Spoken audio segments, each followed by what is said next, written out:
आम्ही काल खासदार संजय दिना पाटील शिवसेनेचे यांची काल दिल्लीमध्ये आम्ही वाट पाहत होतो आणि आम्हाला खात्री होती की ते येतील व्हीप बजावल्यावरती. त्यांना यावं असं का वाटलं नाही? काल पक्ष संकटातून जात असताना, संकटाशी झुंज देत असताना आपलं कर्तव्य बजावावं असं ज्यांना वाटलं नाही त्यांनी आता उगाच कशा करता कोणी अकलेचे तारे तोडावे. पण ईशान्य मुंबईमध्ये संजय दिना पाटील तुम्ही दोन्ही भावांनी जोर लावला की ती जागा निवडून आली. शिवसेनेमुळेच जिंकले. खरं म्हणजे त्यांना जायचं काहीच कारण नव्हतं. काय त्यांना जायचं कारण काय होतं? त्यांच्या मुलीला तिकीट दिलं. निष्ठावंत आमच्या महिला कार्यकर्त्याला डावलून यांच्या हट्टासाठी, फॅमिली कौटुंबिक हट्टासाठी आम्ही त्यांच्या मुलीला तिकीट दिलं.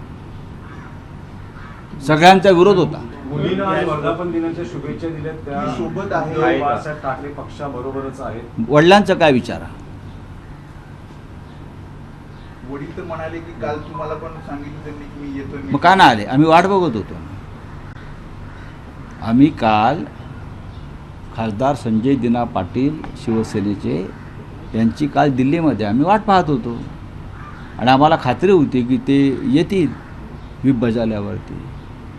त्यांना यावं असं का वाटलं नाही? काल पक्ष संकटातून जात असताना, संकटाशी झुंज देत असताना आपलं कर्तव्य बजावावं असं ज्यांना वाटलं नाही त्यांनी आता उगाच कशा करता कोणी अकलेचे तारे तोडावे. जिल्हा प्रमुखांची बैठक बोलवली आहे. या बैठकीमध्ये उद्धव ठाकरे काही आदेश देणार, जे सहा ठिकाणी जे खासदार फुटले.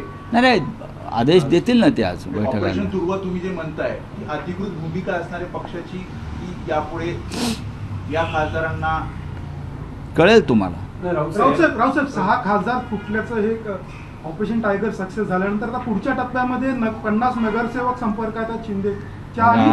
तुमच्या माहितीसाठी सांगतो तुम्हाला, तुम्ही आजचा वॉशिंग्टन पोस्ट वाचा किंवा न्यूयॉर्क टाइम्स वाचा.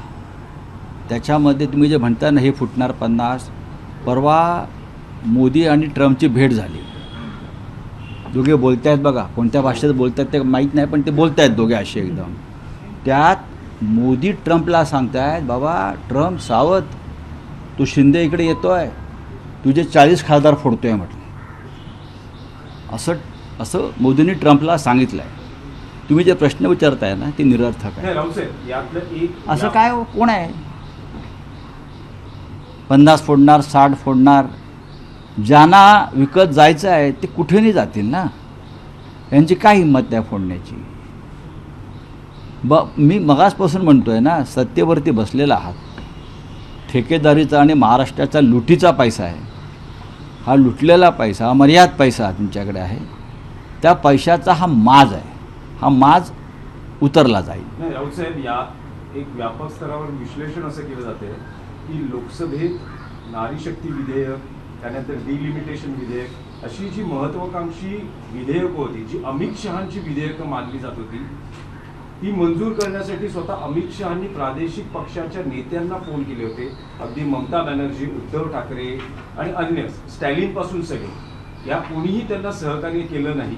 हे विधेयक लोकसभेत कोसळलं आणि त्यामुळे हे विश्लेषण चुकीचं आहे. राष्ट्रीय हे विश्लेषण चुकीचं आहे पूर्णपणे. त्याला नंबर गेमसाठी आम्ही आमच्या पक्षाचा बळी द्यायचा का? तुमच्या नंबर गेमसाठी आम्ही आमच्या प्रादेशिक अस्मितेचा बळी द्यायचा का? उद्या तुम्ही नसाल अमित शहा हे काय त्या संजीवनी गुटिका खाऊन जन्माला आलेले नाहीत ना. नाही, द्रोणागिरी पर्वतावरची पुणे अमर आहे का?